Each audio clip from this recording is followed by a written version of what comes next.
Congratulations to Terence Bud Crawford becoming the first male boxer to become two-time undisputed. He becomes two-time undisputed by defeating Errol Spence, the one they call the Truth, Mr. Man down. And Crawford was successful in putting Spence down three times, I think three or four times in this fight, and stopping him in the ninth round. I picked eighth round, and congratulations to Errol, lasted one round longer than I expected, but um, Crawford is the number one pound for pound, in my opinion, without question.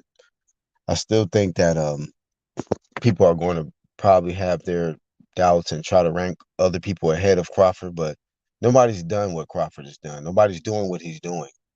And in the fashion that he's doing it, he's just the most dominant fighter in the sport to me, accompanied with the skill set and the power, the ring generalship, the IQ. No, he may not have the mouthpiece of Adrian Broner, somebody who talks and wears a whole bunch of jewels and things like that. But when it pertains to this sport, this fight game, Bud Crawford embodies that. He's number one, pound for pound on my list. Um, it'd be strange for him not to be number one pound for pound on other people's lists, but I don't really care. That's y'all's decision on what y'all do with y'all list. Um, Crawford has sportsmanship. He showed a lot of class after the fight. He could have really just flamed the hell out of Spence because it was like Spence said, it was a one-sided beatdown. Clearly. I gave Spence the first round, but uh, Spence I'm not gonna say he's not a good fighter. He's just not on the level of Crawford. And Crawford said that after this fight, people was gonna say that he's just special. And he is. Crawford is just a special fighter. Spence is a good fighter. He's pretty basic. He don't make no adjustments. You take away what he does good, it's over with. He can't make no adjustments. And Crawford is a stronger man. And hopefully some people can learn some lessons from this because a lot of people had a lot invested in Errol Spence. A lot. So a lot of egos got shattered, I feel, watching that fight. From a lot of people in the social media circuits, this YouTube boxing community. Um, a lot of people was even trying to troll me and say, "Oh yeah, you're gonna delete your channel after tonight. You gonna delete your channel after tonight."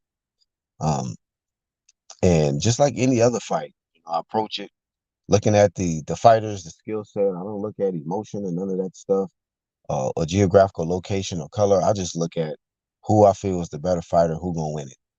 And I felt, years ago, Crawford was a better fighter. I felt before this fight happened, Crawford was a better fighter. And he clearly displayed that. He's just a far better fighter than an Errol Spence.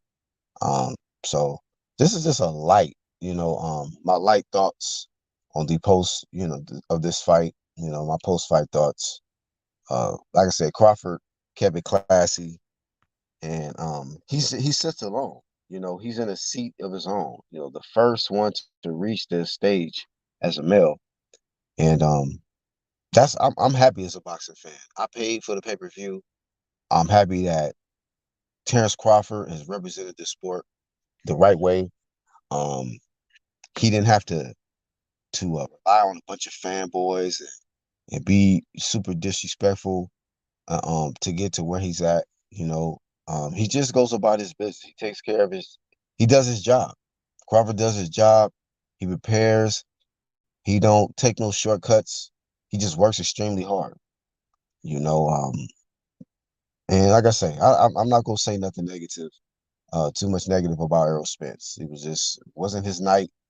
And this is not. It just wasn't his era. This is a Terence Crawford era. And congratulations.